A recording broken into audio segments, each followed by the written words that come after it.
कैसे हैं दोस्तों। आपने बहुत बार न्यूज़ चैनल, सोशल मीडिया, अखबार से जीडीपी के बारे में बात करते सुना होगा। तो आखिर क्या है ये जीडीपी और क्यों इसकी इतनी अहमियत है। दोस्तों, जीडीपी का मतलब है ग्रॉस डोमेस्टिक प्रोडक्ट्स, यानी ग्रॉस यानी टोटल, किसी भी चीज़ का जो टोटल है उसे ग्रोस कहा जाता है। और डोमेस्टिक का मतलब है विद इन दी कंट्री, यानी एक मुल्क के अंदर, एक बाउंड्री के अंदर। और प्रोडक्ट्स के अंदर आते हैं गुड्स एंड सर्विसेज, यानी आप सिंपल अल्फाज में कह सकते हैं जो एक साल के अंदर जो चीज़ें प्रोड्यूस हुई किसी भी मुल्क के अंदर, चाहे वो सर्विसेज है चाहे वो गुड्स हैं, तो उसको जो है इसका जो टोटल वैल्यू है बनता है, इसे जीडीपी कहा जाता है। आप पैसा सिर्फ दो ही तरीके से कमा सकते हैं, या तो आप सर्विसेज दे के, या फिर आप कोई चीज़ प्रोड्यूस करते हैं, या फिर आप किसी कंपनी में जॉब करते हैं। जैसे आपने कोई चीज़ खरीदी, मसलन आपने बोतल खरीदी 10 रुपए में, तो इसकी जो टोटल वैल्यू है वो 10 रुपए है। आप किसी कंपनी से एक कार खरीदते हैं 30 लाख रुपए की, उसकी जो टोटल वैल्यू होगी वो जो उस कार की वो 30 लाख रुपए होगी।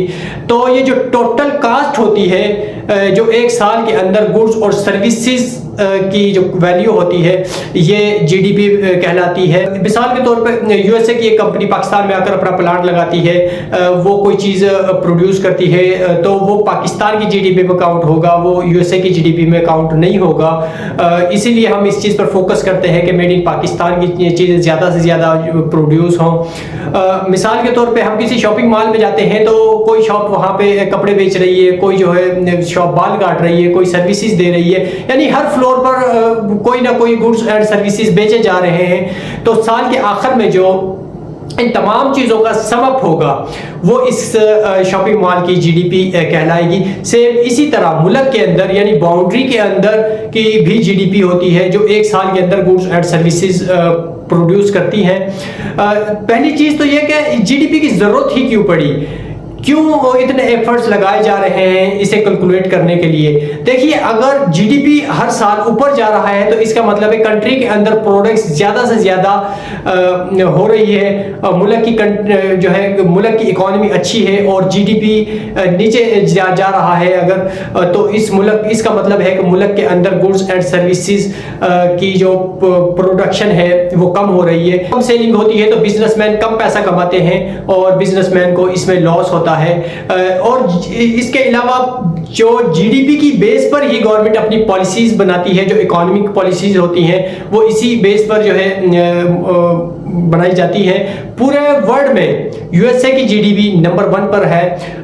जीडीपी यूएसए की जो इस वक्त है 22.9 ट्रिलियन है। दूसरे नंबर पर चाइना की जीडीपी है 18.7 ट्रिलियन। इस वक्त पाकिस्तान की जीडीपी 1.5 ट्रिलियन है, जो कि इस वक्त जो है माइनस में चल रही है। लेकिन पाकिस्तान में इस वक्त इन्फ्लेशन रेट 29 पॉइंट समथिंग है, मौजूदा इन्फ्लेशन रेट। 2018 में पाकिस्तान में इन्फ्लेशन रेट 2.5% था, और जो कि 5 साल के बाद अगर आज हम देखें तो पाकिस्तान में इन्फ्लेशन रेट 29 तक जा पहुंचा है, और पाकिस्तान की जीडीपी बजाय ग्रोथ करने के वो भी नीचे की तरफ आ रही है। तो मेरा सवाल यही है कि क्या जनरल इलेक्शन 2024 के बाद पाकिस्तान तरक्की की राह पर आ सकेगा, वापस अपनी जो है साख बहाल कर सकेगा, और अगर करेगा तो ये कौन करेगा, कौन कर सकेगा, और अगर नहीं तो फिर पाकिस्तान में रहने वाले गरीब लोगों का क्या हाल होगा। Thank you.